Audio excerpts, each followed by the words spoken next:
안녕하세요. 맘먹은 대로입니다.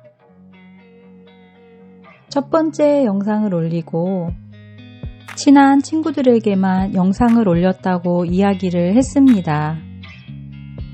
대부분의 친구들과 지인들은 같은 갱년기를 지나고 있기에 모두 공감하고 보면서 증상이 자기랑 비슷하다며 울컥했다고 하는 지인도 있었습니다.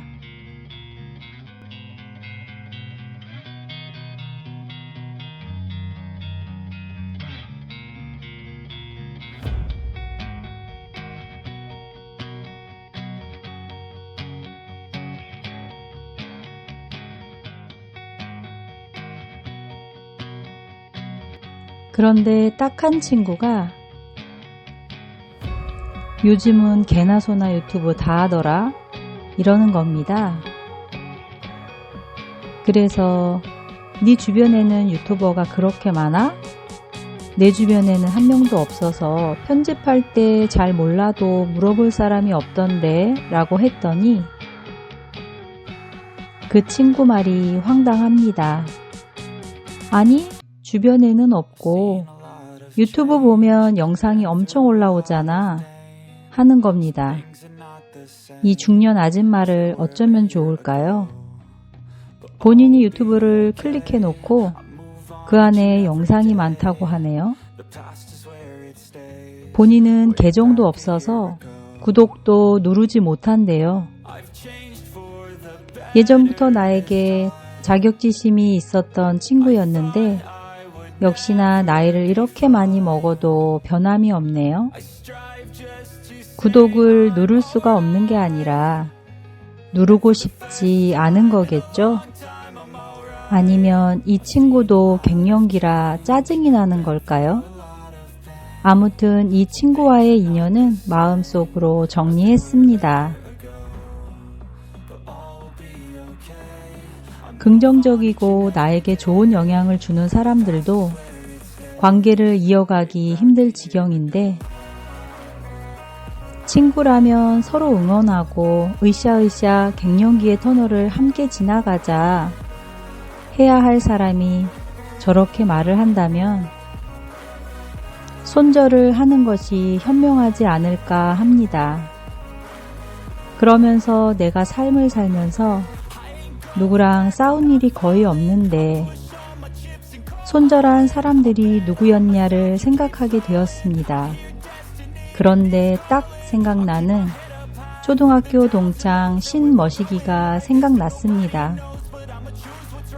아이 7살에 11평 주공 아파트에 살고 있었는데 아파트가 너무 오래돼서 재개발, 재건축인지는 몰라도 헐리고 다시 지어지면서 전세 5천에 살고 있던 저는 갈 곳이 없었습니다. 그래서 언니가 아이를 데리고 말레이시아로 유학을 떠난다기에 저도 아이를 데리고 언니한테 얹혀서 같이 가게 되었습니다. 우리 언니는 호주에서 5년 정도를 살다가 한국에 들어와서 생활하다 보니까 아이들이 영어를 안 쓰게 되고 잊어버려서 다시 유학을 나가게 된 것입니다. 언니가 호주에 사는 동안 저는 한국에서 아들을 낳고 1년 반 정도는 영어 공부를 하러 언니네 집에서 머물렀었습니다. 아이들이 영어를 잘했으면 좋겠다는 교육 가치관이 같아서 언니랑 짐을 배로 붙이고 집에 도착할 때쯤 한 달 후에 말레이시아로 떠났습니다. 말레이시아에서의 유학의 목표는 빡세게 공부하기였습니다. 아들 7살 가을에 떠났는데 한국에서 다니던 7세 유치원반을 그만두고 바로 말레이시아 1학년에 입학을 했습니다. 말레이시아는 더워서 그런 건지는 몰라도 학교 시작 시간이 굉장히 빠릅니다. 학교 스쿨버스가 새벽 6시에서 6시 반 사이에 왔던 걸로 기억합니다. 어두컴컴할 때 스쿨버스가 옵니다. 교과서도 많아서 7세 아이가 가방에 모두 들고 다녔는데 가방이 등에서 축 처졌고 일찍 나가니 졸린 눈 비비며 45인승 바글바글한 스쿨버스를 타고 새벽 6시에서 6시 반 사이에 학교로 출발을 했습니다. 마음이 놓이지 않아서 한 달 동안은 새벽에 같이 스쿨버스를 타고 학교에 가서 아이를 반에 넣어주고 버스나 택시를 타고 돌아왔습니다. 돌아와서 바로 씻고 준비하고 저도 학교 갈 준비를 했습니다. 말레이시아 쿠알라룸푸르에는 스탠포드 컬리지 분교가 있었는데요. 언니랑 저는 아이를 등교시키고 챙겨서 영어 공부를 하러 다녔습니다. 9시부터 오후 3시까지였던 걸로 기억합니다. 유학원 엄마들은 여유 있게 아이들 보내고 커피숍에 앉아 여유도 즐기고 골프도 치러 다녔는데 언니랑 저는 무언가 언어가 안 통한다는 목마름에 대학을 다녔습니다. 그렇게 1년 동안 생활을 하고 한국에 돌아가고 싶었는데 상황이 돌아갈 수 없고 다른 나라로 가야만 하는 상황이 되었어요. 아이랑 둘만 살아도 안전한 나라인 뉴질랜드로 가기로 결정을 했습니다. 이때 바로 신머시기가 등장하는데요. 그 친구가 자기도 말레이시아로 유학을 오고 싶다는 겁니다. 저는 뉴질랜드로 떠날 거다라고 그럼 너도 뉴질랜드로 같이 가자 했습니다. 그런데 자기는 뉴질랜드는 아이가 2명이라 비용도 많이 들고 너무 멀다고 싫다는 겁니다. 물론 유학을 떠날 때는 비용이 많이 듭니다. 저는 20대에는 수영 강사였기 때문에 말레이시아에서 유학을 하는 동안 엄마들 수영도 가르치고 저학년 아이 영어도 가르치면서 돈을 벌었습니다. 그 친구에게 내가 해줄 수 있는 일은 유학원 비용을 좀 아낄 수 있도록 집 얻어주기와 아이들 인터내셔널 스쿨 넣어주기라고 생각을 하고 정 오고 싶다면 2가지는 내가 해주마 했습니다. 그 당시 유학원에서 한 아이당 인터내셔널 스쿨 넣어줄 때 100만원씩 받았어요. 더 비싼 유학원도 있었지만 개인 1인 사업자가 하는 제일 싼 유학원이 그랬어요. 그리고 집 얻어줄 때도 100만원 정도 달라고 하더라고요. 그러면 300만원 정도는 세이브가 되겠다 싶었죠. 그 친구가 들어오는 시기가 스탠포드 컬리지 학기가 다 끝나지 않은 기간에 들어와서 저는 25일 정도는 그 친구 일을 도와주러 다니느라 학비를 좀 많이 낭비했습니다. 하지만 친구니까 떠나기 전에 그래도 해주는 게 맞다고 생각을 했어요. 그참에 저희 언니도 같이 다니느라 학교를 같이 땡땡이를 치는 꼴이 되었네요. 그리고 그 친구가 계약한 아파트가 날짜가 맞지 않아 우리 집에서 일주일 정도를 지내도록 했습니다.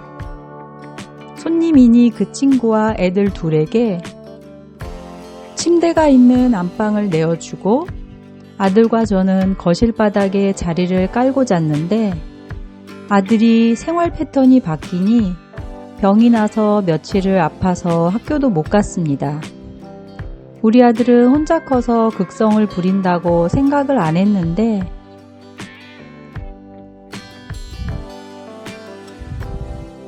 친구 아이들은 2명이다 보니 티격태격 많이 싸우고 너무 정신이 없었습니다. 그 덕에 우리 아들이 그 틈에 껴서 결국 학교도 못 가고 많이 아팠네요. 그 친구는 캐리어와 배낭만 메고 왔기에 수저부터 젓가락까지 모든 걸 사야만 했습니다. 저도 세탁기는 그곳에서 새로 사서 썼었고요. 컴퓨터, 전자레인지, 그 외 주방용품, 밥통 이런 것들은 배로 짐을 붙여와서 사용을 했습니다. 그 친구는 모든 걸 다 사야 한다니 제가 사용하던 전체 물품들을 다른 사람들에게 팔려고 했는데 그 친구에게 100만 원만 주고 하라고 했습니다. 유학을 1, 2년 나왔다가 돌아가는 사람들이 많아서 그때 문화는 다시 들어오는 유학하는 엄마들에게 물건을 팔고 돌아가는 게 일상이었습니다. 물론 제가 가진 물건의 가치는 그 친구가 새로 사든 누구에게 사든지 간에 내가 제시한 가격보다 싸게 살 수는 없을 거라고 생각했습니다. 그래서 얘기를 한 건데 그 친구 마음은 친구끼리 돈을 달라고 해서 서운했던 것 같습니다. 저도 그때 경제적으로 넉넉지 못했기 때문에 그냥 줄 수는 없었습니다. 그 친구가 일주일 우리 집에 머무는 동안 매 끼니 돼지갈비, 닭도리탕, 설렁탕, 삼겹살, 돈가스 정말 내가 할 수 있는 최고로 주인이 정성스럽게 밥을 대접해 주었습니다. 내가 아침밥을 일주일 내내 할 때도 그 친구는 한 번도 일어난 적이 없습니다. 점심 저녁을 할 때도 도와주는 일이 없었습니다. 차려준 거를 손님처럼 받아 먹었습니다. 그리고 한 푼도 내지 않았습니다. 받을 생각은 하지 않았지만 말이라도 해야 하는 거 아닐까 생각합니다. 그리고 그 친구가 말레이시아에 짐 싸서 들어오기 전에 2주 정도 그 친구 가족과 또 다른 친구 가족을 데리고 들어왔습니다. 그러니 총 6명이 들어왔었죠. 친구의 부탁으로 2주 동안 우리 집에서 머물렀습니다. 그때도 6명이 먹은 식비와 숙박비와 택시비 한 푼도 내지 않았습니다. 음식하는 것도 도와주지 않아서 6명의 식사를 2주 동안 혼자 했습니다. 지금 생각하면 내가 너무 바보 같습니다. 나는 왜 그렇게 행동을 했었을까요? 그 친구 아이 일 때문에 학교를 몇 번 왔다 갔다 할 때도 가고 오고 택시비를 한 번도 낸 적이 없습니다. 내가 앞자리에 앉으니 영어를 못한다고 뒷자리에 앉아서 택시를 그렇게 타고 다녔는데 낼 생각은 한 번도 안 하더라고요. 그때는 친구니까 하고 아무 생각이 없었습니다. 그런데 우리 아들이 그 친구가 우리 집에 온 후 3일째부터 아파서 학교를 못 가고 끙끙 앓고 있을 때 자기 애들 둘을 데리고 아파트에 달려있는 수영장에 내려갔는데 그곳에서 홈스테이로 돈을 벌고 있는 아줌마와 이야기를 하며 친구가 물건을 100만 원 주고 사라고 한다고 이야기를 했나 봅니다. 그랬더니 그 여자가 해준 말을 저녁에 저에게 식탁에 앉아보라면서 그 아줌마 얘기를 하는 겁니다. 그 아줌마가 당신 친구 사기꾼이야 라고 했다는 겁니다. 그리고 와서 너 사기꾼이야? 이렇게 묻는 겁니다. 저는 30년 지기 동창한테 이런 말을 듣고는 머리가 띵 하고 맞은 것 같았습니다. 밥 해주고 재워주고 그 친구 돈을 좀 아껴보라고 인터내셔널 스쿨 넣어주고 집도 얻어주고 대학 한 달 학비도 날려가며 아들 찬바닥에 재워서 아프게 해가며 도와줬는데 뭐 하는 짓이었을까? 나중에 생각해보니 그 친구는 나에게 100만 원을 주고 싶지 않아서 생판 처음 보는 아줌마를 붙잡고 30년 된 친구 얘기를 수영장에 서서 얘기를 했던 것 같습니다. 듣자마자 엄청 화가 났습니다. 누군가 30년 된 친구가 사기꾼이네 라고 해도 내 친구는 아니에요 라고 해줘야 할 사람이 너 사기꾼이니? 라고 물어볼 말이냐고요. 지금 생각해도 이해를 할 수가 없습니다. 차라리 내가 돈이 없으니 100만 원 못 줄 것 같으니까 그냥 물건 주면 안 될까? 라고 했다면 이렇게 화가 났을까요? 그래서 그 뒤에 저는 말레이시아를 떠나 뉴질랜드로 가면서 그 친구를 손절했습니다. 우리 언니도 그 신머시기를 초등학교 때부터 알았던지라 처음 말레이시아에 왔을 때 언니도 도와주러 같이 다녔습니다. 생각해보니 언니도 대학 학비를 한 달치를 날렸네요. 미안해라, sorry. 많은 시간이 흘러 아이들이 성인이 되었고요. 동창회를 지금은 나가지 않지만 예전 동창회를 나갔을 때 신머시기를 받습니다. 우리 언니에게 받다고 얘기를 하니 다시 가까워질 생각은 꿈도 꾸지 말랍니다. 동문회 체육대회가 있었던 날 끝나고 식사할 때 신머시기가 내 옆에 의자를 가지고 와서는 말을 거는 겁니다. 다시 친하고 싶다고. 그래서 너가 나라면 그러고 싶겠니? 라고 했습니다. 집에 왔는데 긴 장문의 밴드톡이 왔습니다. 사람의 가치관이나 성격은 잘 변하지 않습니다. 그런 걸 알기에 너는 너대로 잘 살라고 답장해 주었습니다. 가끔 동창 친구들에게 들려오는 그 친구의 안 좋은 소식을 듣습니다. 친구가 아니라 그냥 가벼운 사이인 지인이라도 좋은 얘기를 해주고 격려를 해주는 게 좋지 않을까요? 또 친구라면 설사 다른 사람이 욕하는 게 맞는 말일지라도 그 앞에서는 친구 편을 들어주어야 친구입니다. 가족이라는 이유로, 친구라는 이유로 격려와 칭찬보다 나니까 얘기해 주는 거야 라고 말을 시작하며 상처되는 얘기를 아무렇지도 않게 합니다. 상처가 되는 말이라고 얘기를 하면 나 원래 성격이 이래 라며 배째라는 식입니다. 젊었을 때는 매몰차게 손절을 한다거나 감정대로 바로 기분 나쁘다고 표현을 못했습니다.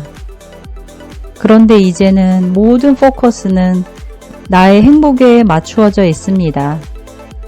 룰을 어기는 것이 아니라면 손절할 때는 과감하게 하고 싫은 것도 정확하게 표현합니다. 거칠 것 없는 나이듦이 좋습니다. 구독과 좋아요 부탁드립니다.